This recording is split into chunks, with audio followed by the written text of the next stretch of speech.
Adlaw nga Lunes karon mga kaigsuunan, petsa 19 sa bulan sa Setyembre tuig 2022. Ang pagbasa kinutlo gikan sa Ebanghelyo sumala ni San Lucas, kapitulo 8, bersikulo 16 ngadto sa 18. Si Jesus mingon sa katawhan, walay magdagkot og suga aron lamang tabunan o ibutang ilalom sa higdaanan, kundili iya hinuong ibutang sa tungtunganan aron makakita sa kahayag ang musulod sa balay.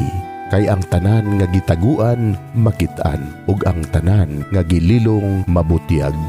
Busa pagmatngon kamo sa inyong pagpamati, kay kadtong aduna hatagang pagdugang apan ang walay iya kuhaan bisan pagani sa iyang giisip nga iyaha. Mga igsuon, ang Ebanghelyo sa Ginoo. Daygon ikaw, O Kristo.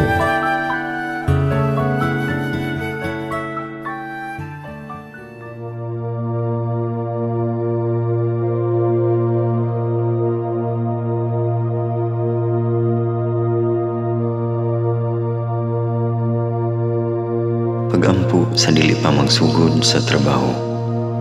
Magampo kita sa ngalan samahan sa Anak ug sa Espiritu Santo. Amen. Langit mo namong Amahan, sa among pagsulod nining trabahoan, among gidala ang imong presensya uban kanamo.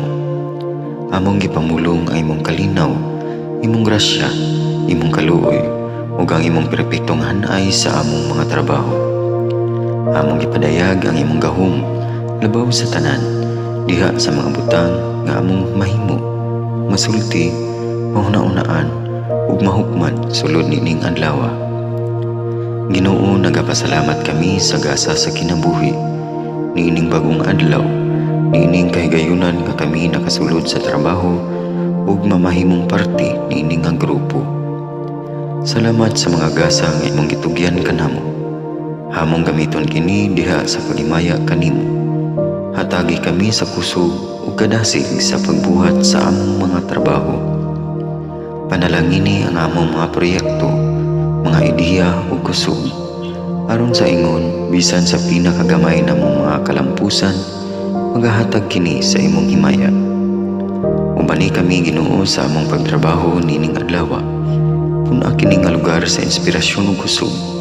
Tabangi kami nga magtrabaho isip usa ka grupo nga mapakita sa usag-usa ang kamaayo.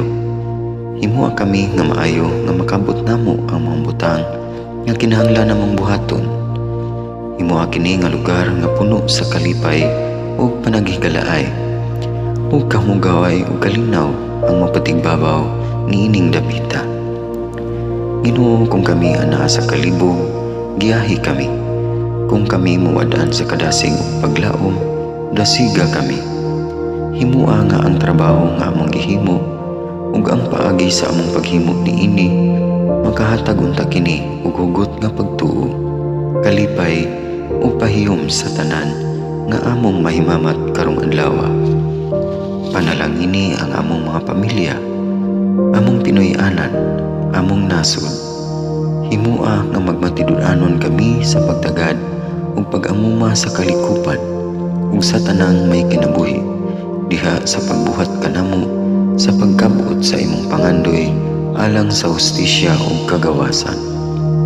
O Ginoo, sa among pagbiya nining lugara, tagay kami sa imong panalangin ug kaluoy sa among pagbiyahe.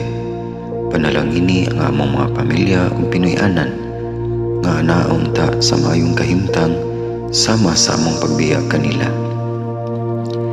Ginoo, salamat sa tanang butang nga imong nabuhat, sa tanang butang nga imong gibuhat, ug sa tanang butang nga imong buhaton pa. Sa ngalan ni Jesus, among giampo diha sa tumang pagigugma ug pagpasalamat. Amen. Sa ngalan samahan, sa Anak ug sa Espiritu Santo. Amen.